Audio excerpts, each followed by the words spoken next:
2 అధ్యాయాలు అవుతాయి. ఓకే. శ్రీ గురుభ్యో నమః. గురుర్బ్రహ్మ గురుర్విష్ణు గురుర్దేవో మహేశ్వరః గురుః సాక్షాత్ పరం బ్రహ్మ తస్మై శ్రీ గురవే నమః. అస్మద్ గురుచరణారవిందాభ్యాం నమః. నిన్నటి మన మహాభారత ప్రస్థానంలో ఆ శ్రీరామచంద్రుడి యొక్క సైన్యముతోటి రావణుడి యొక్క సైన్యము పోరాడము, ఆ వానరులకి రాక్షసులకి మధ్య జరిగినటువంటి ఘోరమైనటువంటి యుద్ధం జరుగుతోంది. అందులో ధూమ్రాక్షుడు సంహరింపబడ్డాడు, ప్రహస్తుడు సంహరింపబడ్డాడు. వెంటనే కుంభకర్ణుడిని మేల్కొల్పాడు రావణాసురుడు. ఆ కుంభకర్ణుడు వచ్చాడు, కుంభకర్ణుడు సంహరింపబడ్డాడు. అలాగే ఆ దోషుడి తమ్ములైనటువంటి వజ్రబాహుడు ప్రమాది వీళ్ళు కూడా సంహరింపబడ్డారు. ఇలా రాక్షస సైన్యంలో చాలామంది చనిపోతున్నారు. వానరులు చాలా ఉత్సాహంగా ఉన్నారు, వానర సైన్యం అంతా కూడా.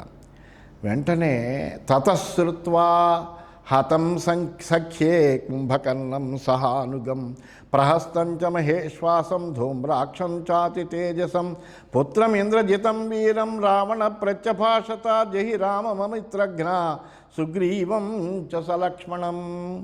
అనుచరులతో సహా కుంభకర్ణుడు, మహాధనుర్ధారి అయినటువంటి ప్రహస్తుడు, మిక్కిలి పరాక్రమవంతుడైనటువంటి ధూమ్రాక్షుడు కూడా యుద్ధంలో చనిపోయారని తెలిసి రావణుడు చాలా దుఃఖించాడు.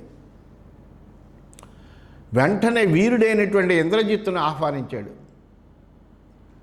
తన కుమారుడైనటువంటి ఇంద్రజిత్తుని ఆహ్వానించి అతడితో అన్నాడు, ఓ శత్రుదమన, ఆ సుగ్రీవుణ్ణి లక్ష్మణ సహితుడైనటువంటి రాముణ్ణి నువ్వే చంపాలి, వెంటనే నువ్వు యుద్ధానికి వెళ్ళవలసింది అని అతన్ని ఆజ్ఞాపించాడు. త్వయాహి మమ సత్పుత్ర యశో దీప్తముపార్జితం జిత్వా వజ్రధనం సంఖ్యే సహస్రాక్షం శచీపతిం. ఓ పుత్ర, శచీపతి సహస్రాక్షుడు వజ్రాయుధరుడైనటువంటి ఇంద్రుడినే నువ్వు ఓలించావు. ఇంద్రజిత్తు అంటారు ఈయన్ని. ఇంద్రుడినే జయించాడు అతడు. అంతటి పరాక్రమం కలిగినటువంటి వాడు అతడు. అందువలన ఇంద్రుడినే యుద్ధంలో ఓడించినటువంటి నీ వల్లనే నేను గొప్ప కీర్తిని సంపాదించానయ్యా. అందువల్ల నువ్వు వెళ్ళి ఆ లక్ష్మణుడితో కూడినటువంటి శ్రీరామచంద్రుణ్ణి, ఆ సుగ్రీవుణ్ణి కూడా సంహరించాలి అన్నాడు. అంతర్హిత ప్రకాశో వా దివ్యై దత్తవరైశ్వరై జహి శత్రునమిత్రఘ్న మమ శస్త్రభృతాంబరా. నువ్వు శస్త్రధారులందరిలోకి కూడా చాలా గొప్పవాడవు. శత్రువులందరినీ ఇట్టే నాశనం చేయగలిగినటువంటి సమర్థుడవు.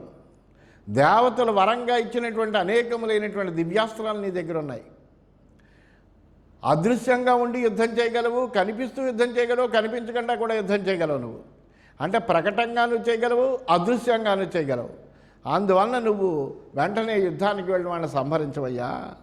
రామలక్ష్మణ సుగ్రీవా శరస్పర్శం నతేన ఘా సమర్థ ప్రతిశోఢం చ కుతః తదనుయాయిన. అసలు రాముడు కానీ, లక్ష్మణుడు కానీ, సుగ్రీవుడు కానీ నీ బాణాల తాకిని తట్టుకోవడానికి సమర్థులని నేను అనుకోవట్లే. ఇంకా వానరుల మిగిలినటువంటి వానరుల విషయం నేను చెప్పవలసిన అవసరం లేదు. వాళ్ళే నీ బాణాలకి తట్టుకోలేరు. అకృతాయా ప్రహస్తేన కుంభకర్ణేన చానఘా ఖరస్యాపచితి సంకేతాం గచ్చత్వం మహాభుజ. ప్రహస్తుడు కుంభకర్ణుడు కూడా కరుని ఖరదోషణలు పూర్వం శ్రీరామచంద్రుడు సంహరించాడు. అందువల్ల ఆ కరుడి వధకు ప్రతీకారం చేయలేకపోయారు. దాన్ని తీర్చడానికి నువ్వు వెళ్ళాలి అన్నాడు. త్వమజ్జనిషతైర్బాణై హత్వా శత్రున్ ససైనికాన్ ప్రతినందయ మాం పుత్ర పురాజిత్వేవ వాసవం. పూర్వం ఏ విధంగా అయితే నువ్వు ఇంద్రుణ్ణి జయించి నాకు ఆనందాన్ని చేకూర్చావో, అట్లాగే ఇప్పుడు వాడి అయినటువంటి బాణాలతో సైన్య సహితంగా శత్రువులను వధించి నువ్వు నాకు సంతోషం కలిగించవయ్యా. ఇత్యుక్త సతధేత్యుక్త్వా రథమాస్తాయ దంశిత ప్రేయౌ ఇంద్రజిత్రాజన్ తోర్ణమాయోధనం ప్రతి అని ఈ విధంగా చెప్పేటప్పటికీ వెంటనే ఆ మాటలన్నీ కూడా చాలా శ్రద్ధగా విన్నాడు ఇంద్రజిత్తు. విన్నటువంటి ఇంద్రజిత్తు వెంటనే ఆయన యొక్క ఆజ్ఞను శిరస వహించినటువంటి వాడే కవచం ధరించి రథం ఎక్కి వెంటనే యుద్ధరంగానికి బయలుదేరాడు. తతో విశ్రావ్య విస్పష్టం నామ రాక్షస పుంగవ ఆహ్వయామాస సమరే లక్ష్మణం శుభలక్షణం. అనంతరం ఆ రాక్షస శ్రేష్ఠుడు అతి స్పష్టంగా తన పేరును తెలుపుతూ శుభలక్షణుడైనటువంటి లక్ష్మణుని యుద్ధానికి ఆహ్వానించాడు. తం లక్ష్మణో అభ్యధావచ్చ ప్రగృహ్య సశరం ధను త్రాసయం స్థలఘోషేణ సింహ క్షుద్రమృగాన్ యథా. ఆ లక్ష్మణుడు కూడా ధనుర్బాణాలు తీసుకుని సింహం క్షుద్రమృగాలను భయపెట్టినట్టుగా వింటి ధ్వని చేత రాక్షసులందరినీ భయపడుతూ అతనికి ఎదురు నడిచేట లక్ష్మణుడు కూడా. తయో సమభవద్యుద్ధం సుమహత్ జయగృధ్రినో దివ్యాస్త్ర విదుషోస్తీవ్రం అన్యోన్యస్పర్ధినోస్తథా. వాళ్ళు ఎటువంటి వాళ్ళు అంటే ఒకళ్ళ కంటే ఒకళ్ళు పరాక్రమం కలిగినటువంటి వాళ్ళు, ఒకళ్ళ మీద ఒకళ్ళు విజయం సంపాదించాలనుకునేటువంటి వాళ్ళు. ఇద్దరూ కూడా పరస్పరము ఒకళ్ళ మీద ఒకళ్ళు విజయం సంపాదించాలి అనేటువంటి కోరికతో ఉన్నారు. ఇద్దరూ కూడా అనేకములైనటువంటి దివ్యాస్త్రాలు కలిగినటువంటి వాళ్ళు.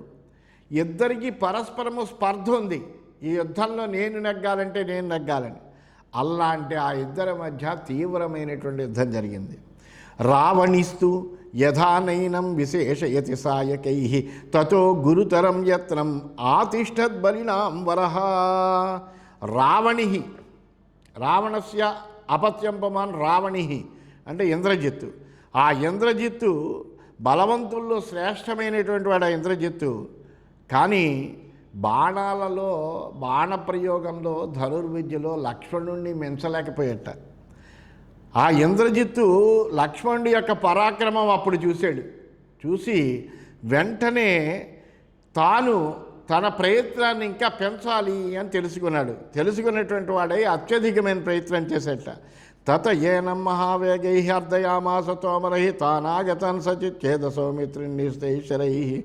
మహావేగం కలిగినటువంటి తోమరాలను ప్రయోగించి ఆ లక్ష్మణుని ఏదో రకంగా బాధించాలి అని ప్రయత్నం చేశాడు. కానీ వాటన్నిటినీ కూడా లక్ష్మణుడు తన బాణాలతో ఛేదించేట. తే నికృత్తా శరై తీక్ష్ణై న్యపతన్ ధరణీతలే తమంగదో వాలిసుత శ్రీమాన్ ఉద్యమ్య పాదపం అభిదృత్య మహావేగ తాడయామాస మూర్ధని తస్యేంద్రజిద్ అసంభ్రాంత ప్రాసేనోరసి వీర్యవాన్ ప్రహత్తుమైచ్ఛత్తం చాస్య ప్రాసం చిచ్ఛేద లక్ష్మణ. ఆ లక్ష్మణుని వాడి బాణాలతోటి తునకలై ఆ తోమరాలన్నీ కూడా నేలకూలిపోయి ఆ వాలిపుత్రుడైనటువంటి అంగదుడు మహావేగంగా ఒక చెట్టుతో పరిగెత్తి వచ్చి ఇంద్రజిత్తు తల మీద మోదట. బలవంతుడైనటువంటి ఇంద్రజిత్తు దానికి ఏమాత్రము చెలించలేదుట. అతన్ని మళ్ళీ ఒక ప్రాసంతో అతను ఛాతీ మీద కొట్టాలనుకున్నట్ట. కానీ లక్ష్మణుడు వెంటనే ఆ ప్రాసాన్ని మధ్యలోనే తుంచేశాడు. తమ అభ్యాసగతం వీరం మంగదం రావణాత్మజ గదయా తాడయ సవ్యే పార్శ్వే వానర పంగవం. అయితే రావణపుత్రుడైనటువంటి ఇంద్రజిత్తు తన సమీపానికి వస్తున్నటువంటి వానర శ్రేష్ఠుడైనటువంటి అంగదుడిని చూశాడు. చూసి వెంటనే గదతోటి అతన్ని కొట్టేట. తమ చించ ప్రహారం స బలవాన్ బాలినస్సుత ససర్జేంద్రజిత క్రోధార్షాల స్కంధం తథాంగత. బలవంతుడైనటువంటి ఆ వాలిసుతుడైన అంగదుడు ఆ దెబ్బకి అతడు కూడా ఏమీ చెల్లించలేదట.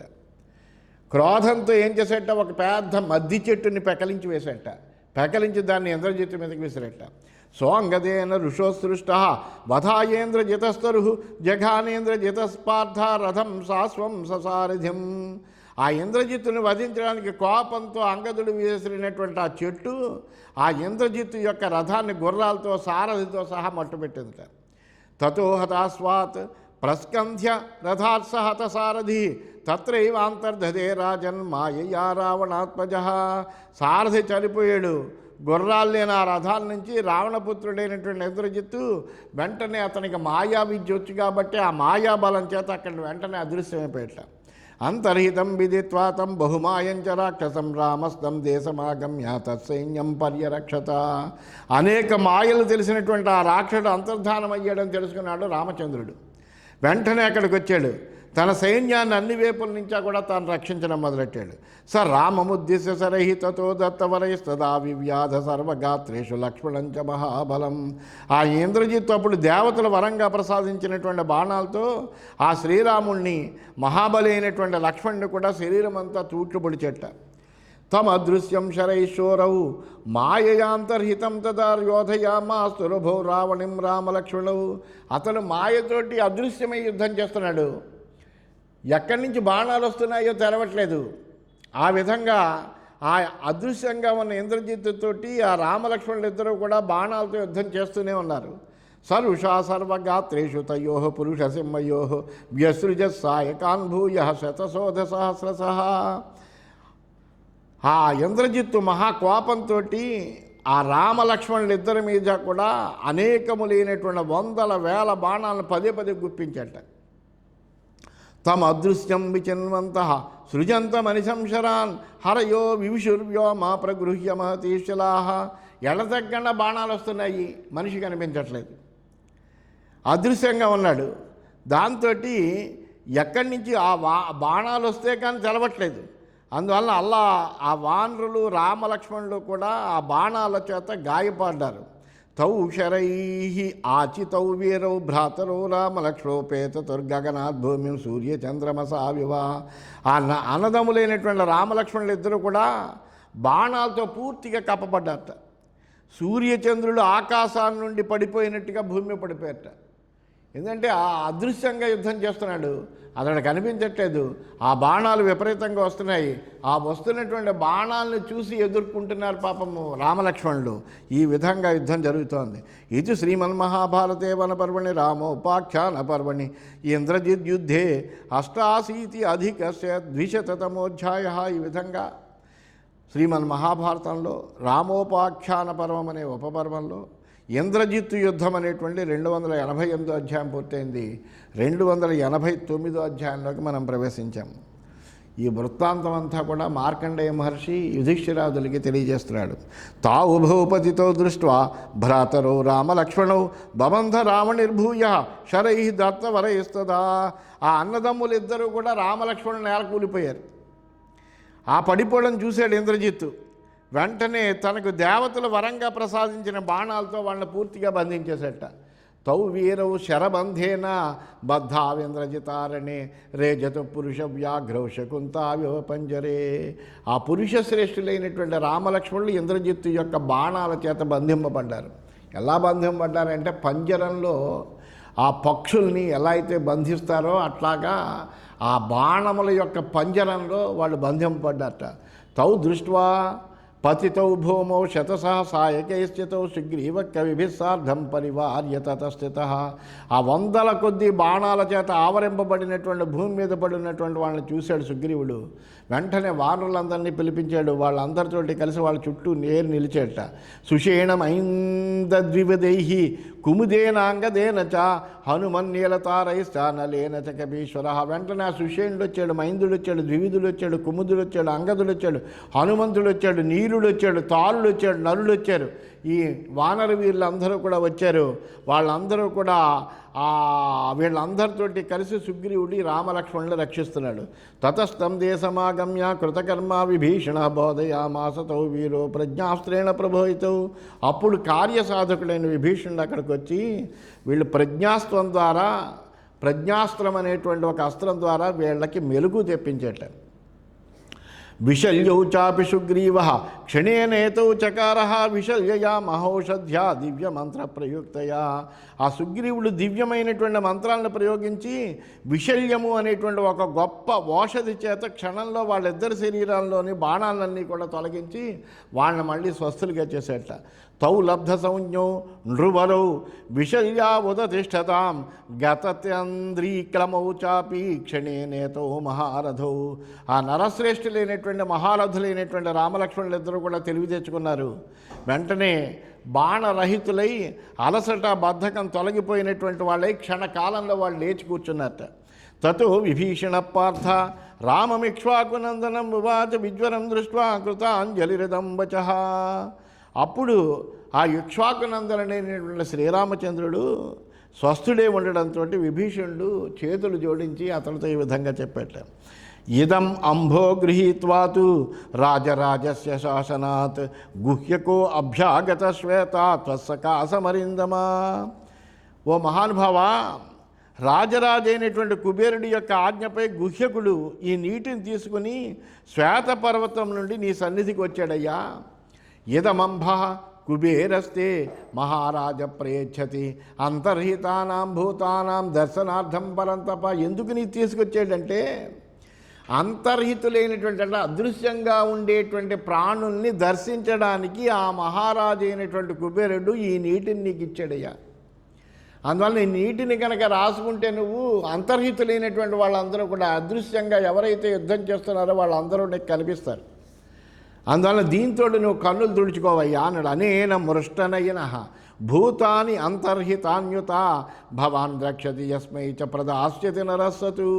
దీంతో కనుక కన్నులు తుడుచుకుంటే కళ్ళకి కనుక నీళ్ళు రాసుకుని ఒకసారి తుడుచుకున్నావంటే అదృశ్యంగా ఉండేటువంటి అన్ని ప్రాణుల్ని కూడా నువ్వు చూడగలవు. అంతేకాక ఎవరికి దీన్ని ఇచ్చిన అతడు కూడా చూడగలడు. ఎవరి రాసుకున్నప్పటికీ వాళ్ళందరికీ కూడా కనిపిస్తారు అని చెప్పాడు. తథైతి రామస్తద్వారి ప్రతిగృహ్య అభిసంస్కృతం చకార నేత్రయో శౌచం లక్ష్మణశ్చ మహాబలా. వెంటనే సరైన రాముడు అభిమంత్రించిన జలాన్ని తీసుకుని కళ్ళని కడుక్కున్నాడు. అలాగే లక్ష్మణుడు కూడా అదేవిధంగా చేశాడు. అలాగే ఆ సుగ్రీవుడు సుగ్రీవ జాంబవంతో చ హనుమాన్నంగదస్తుదామైంద ద్విధ నీలాశ్చ ప్రాయ ప్లవగ సంతమా. అలాగే సుగ్రీవుడు, జాంబవంతుడు, హనుమంతుడు, అంగదుడు, మైందుడు, ద్యూదుడు, నీలుడు మొదలైన వానర ప్రముఖులందరూ కూడా నీటితో తమ కళ్ళను కడుక్కున్నారట. తథా సమభవచ్చాపి యదువాచ విభీషణాక్షణేన అతి ఇంద్రియాణ్యేషాం చక్షుం శాసన్ యుధిష్ఠిర. ఎప్పుడైతే వాళ్ళు ఈ నీటితో కళ్ళు తుడుచుకున్నారో వెంటనే వాళ్ళ కళ్ళకి అతీంద్రియత్వం వచ్చింది. అంటే ఆ ఇంద్రియత్వం కంటే గొప్పదైనటువంటి ఒక రకమైనటువంటి శక్తి వచ్చింది. దాంతో ఎవరైతే అదృశ్యంగా ఉంటారో ఆ ప్రాణులన్నీ కూడా వాళ్ళ కళ్ళకు కనిపిస్తున్నారు. అందుకని అలా చూడగలుగుతున్నారు. ఇంద్రజిత్ కృతకర్మాచ పిత్రే కర్మ తదాత్మన నివేద్య పునరాగచ్చ త్వరయా అజిశిర ప్రతి. వెంటనే ఇంద్రజిత్తు ఈ రామలక్ష్మణుని నేను కూర్చేసాను అనేటువంటి విషయాన్ని ఉత్సాహంగా రావణాసురుడికి చెప్పాలని వెళ్ళాడు. వెళ్ళి ఆయనకి చెప్పి మళ్ళీ వెంటనే యుద్ధం చేయడానికి ఇక్కడికి వచ్చాడు. వచ్చేటప్పటికీ ఏమంది తమ ఆపతంతం సంక్రుద్ధం పునరేవయుత్సయాభిదుద్రావ సౌమిత్రి విభీషణమతే స్థిత. అప్పుడు క్రుద్ధుడై యుద్ధం చేయాలనే ఉత్సుకతో తిరిగి వస్తున్నటువంటి ఇంద్రజిత్తుని విభీషణుడి అభిప్రాయాన్ని అనుసరించి లక్ష్మణుడు ఎదుర్కొన్నాడు. అకృతాహ్నికమేవైనం జిఘాంసుర్జిత కాశినం శరైర్జఘాన సంక్రుద్ధాకృత సంజ్ఞోధ లక్ష్మణ. నిత్యకర్మలు కూడా నెరవేర్చకుండా విజయోల్లాసంతో తిరిగి వచ్చినటువంటి ఇంద్రజిత్తుని చూసి వెంటనే స్మృతిలోకి వచ్చాడు. లక్ష్మణుడు ఎటువంటి వాడంటే మహాక్రోధం కలిగినటువంటి వాడు. అతనికి కోపం వస్తే ఎవరు ఆప్ చేయలేరు. అందువలన తమని ఈ విధంగా చేసాడనేటువంటి ఒక మహాకోపంతో ఉన్నటువంటి లక్ష్మణుడు చంపాలనే కోరికతో బాణాలు వేసేట. తయోహ సమభవద్యుద్ధం తదా అన్యోన్యం జిగీషతో అతీవ చిత్రమాశ్చర్యం శక్ర ప్రహ్లాదయోరివ. చాలా గొప్ప యుద్ధం జరిగింది వాళ్ళిద్దరి మధ్య కూడా. దేవాసుర సంగ్రామాన్ని తలపించేంతటి యుద్ధం జరిగింది. ఎందుకంటే ఇద్దరూ కూడా పరస్పరము విజయం పొందాలనే కోరికతో ఉన్నారు. అందువలన వాళ్ళ మధ్యన ఒక ఘోరమైనటువంటి యుద్ధం జరిగిందట.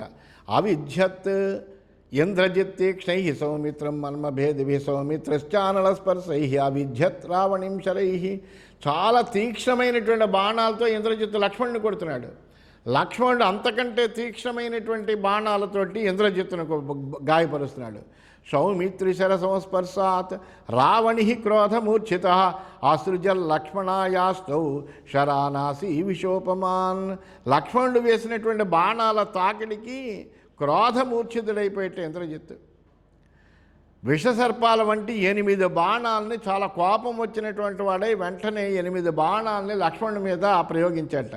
తస్యాసూన్ పావక స్పర్శై సౌమిత్రి పత్రిభిస్త్రిభి యథా నిరహరత్వీర తన్మే నెగదశృణు. వీరుడైనటువంటి లక్ష్మణుడు అగ్నిలా దహించి వేసేటువంటి 3 బాణాలని 3 బాణాలతోటి ఆ ఇంద్రజిత్ యొక్క ప్రాణాలను ఎలా హరించాడో చెప్తున్నాడు. ఏకేనాస్య ధనుష్మంతం బాహుం దేహాదపాతయత్ ద్వితీయేన సనారాచం భుజం భూమోన్యపాతయత్. ఒక బాణంతో విల్లు పట్టుకున్నటువంటి బాహువును శరీరం నుండి వేరు చేసేట. రెండవ బాణంతో బాణసహితమైన బాహువుని నేలపాలు చేసేట. తృతీయేన తు బాణేన పృథుదారేణ భాస్వత జహార సునసంచాపి శిరోభ్రాజిష్ణుకుండలం. వెడల్పైన అంచు కలిగిన ప్రకాశించే మూడో బాణంతో ముక్కు మెరిసే కుండలాలు కలిగినటువంటి శిరస్సుని శరీరం నుంచి వేరు చేసేట. వినికృత భుజస్కందం కబంధం భీమదర్శనం, రెండు చేతులుని వేరు చేశాడు, శిరస్సును వేరు చేశాడు. ఇంకా మిగిలింది ఏంటి? ఒక మొండం మిగిలింది. వినికృత భుజస్కందం కబంధం భీమదర్శనం తం హత్వా సుతమప్యస్త్రై జఘాన బలినాంబరః. ఆ ఖండింపబడినటువంటి భుజస్కంధాలతో అతని మొండం మిక్కిలి భయంకరంగా కనిపించిందట. బలవంతులతో శ్రేష్ఠుడైనటువంటి లక్ష్మణుడు అతన్ని చంపిన తర్వాత అతని యొక్క రథసారథిని కూడా అస్త్రాలతో సంహరించట. లంకాం ప్రవేశయామాసు తం రథం వాజినస్తదా దదస రావణస్తం చ రథం పుత్ర వినాకృతం స్వపుత్రం నిహతం జ్ఞాత్వా త్రాసా సంభ్రాంతమానసా రావణ శోకమోహత వైదేహిం హంతుముజ్యతః. గుర్రాలు ఆ రథాన్ని ఈడ్చుకుంటూ లంకలో ప్రవేశించాయి. కొడుకు లేని రథాన్ని చూశాడు రావణాసురుడు. కొడుకు చనిపోయాడు అని తెలుసుకున్నాడు. ఎప్పుడైతే ఇంద్రజిత్తు కూడా యుద్ధంలో చనిపోయాడు అని తెలుసుకున్నాడో అతనికి ఒక్కసారి భయం ఆవహించింది. ఈ రాముడు సామాన్యమైనటువంటి వీరుడు కాదు, గొప్ప వీరుడు, అందులో ఏమీ సందేహం లేదు అనేటువంటి విషయం అప్పుడు గ్రహించాడు ఆ రావణాసురుడు. దాంతో మనస్సు ఒక్కసారి దిగ్భ్రాంతి చెందింది. ఎందుకంటే అతని మీద ఇంద్రజిత్తు ఉన్నాడు కదా అనేటువంటి ఒక గొప్ప ధైర్యంతో ఉన్నాడు కుంభకర్ణుడు చనిపోయినప్పటికీ. ఈ ఇంద్రజిత్తు కూడా చనిపోయేటప్పటికీ అతనికి దిగ్భ్రాంతి కలిగింది. వెంటనే శోకము వచ్చింది, మోహము కలిగింది. ఏదో ఒకటి చెయ్యాలనుకున్నాడు. దాంతో ఏమవుతుంది? ఈ శోక మోహాలు విచక్షణని నశింపచేస్తాయి. దాంతో వైదేహిని చంపేయాలి అనుకున్నాడు సీతాదేవిని. అశోకవనికాస్తాం తాం రామదర్శనలాలసాం ఖడ్గమాదాయ దుష్టాత్మ దివేనాభిపపాత. అశోకవనంలో రామదర్శనం కోసం ఆసక్తితో ఉన్నటువంటి ఆ సీతామాత దగ్గరికి వెళ్ళాడు ఆ దుష్టుడు. కత్తి పట్టుకుని వేగంగా వెళ్ళేట. తం దృష్ట్వా తస్య దుర్బుద్ధేహ వింజపాపనిత్యం శమయామాస సంక్రుద్ధం శ్రూయతాం ఏన హేతున. దుర్బుద్ధి అయినటువంటి అతని యొక్క పాపపు ఆలోచన తెలుసుకుందామె. తెలుసుకున్నటువంటి మంత్రి అయినటువంటి అవింజుడు వచ్చాడు. అక్కడ క్రోధంతో ఉన్నటువంటి అతన్ని శాంతించే వెంటనే అవింజుడు వచ్చాడు. ఓహో, సీతాదేవిని చంపడానికి వస్తున్నాడు రావణాసురుడు అని గ్రహించాడు. గ్రహించి ఉన్నటువంటి వాడై అతన్ని ఒక్కసారి అతని క్రోధం ముందర తగ్గాలి, అందుకని అతన్ని శాంతింపజేసేట. ఏ యుక్తితో అతన్ని శాంతింపజేసాడంటే చెప్తున్నాడు మార్కండేయ మహర్షి.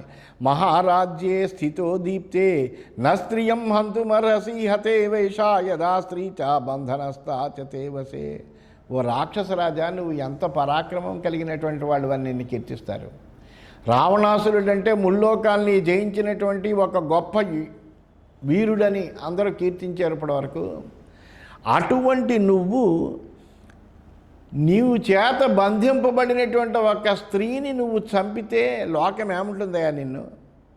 అందువల్ల నీలాంటి పరాక్రమవంతుడైనటువంటి వీరుడు స్త్రీని చంపడానికి అర్హత లేదు, అది ఎంతమాత్రమో తగదు.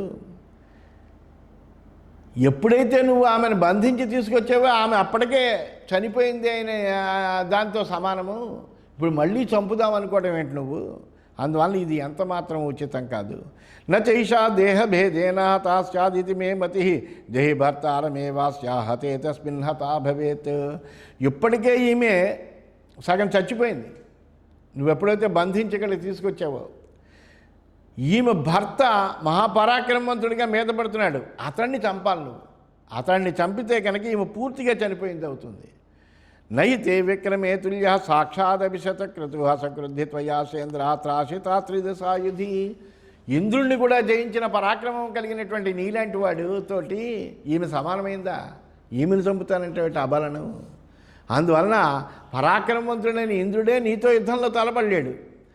అటువంటి దేవతలందరినీ భయభ్రాంతుల్ని చేసావు నువ్వు. అటువంటి నువ్వు ఇలాంటి పని చేయకూడదు. ఏవం బహుభదేర్వాక్యై వింజో రావణం తదా క్రుద్ధం సంశమయామాస జగృహే చ సతద్వచ. వెంటనే ఈ విధంగా ఇటువంటి మాటలన్నీ మాట్లాడాడు. దాంతో క్రోధంతో ఉన్న రావణాసురుణ్ణి శాంతింపజేశాడు. అతడు కూడా ఆ మాటలనప్పుడు గ్రహించాడు.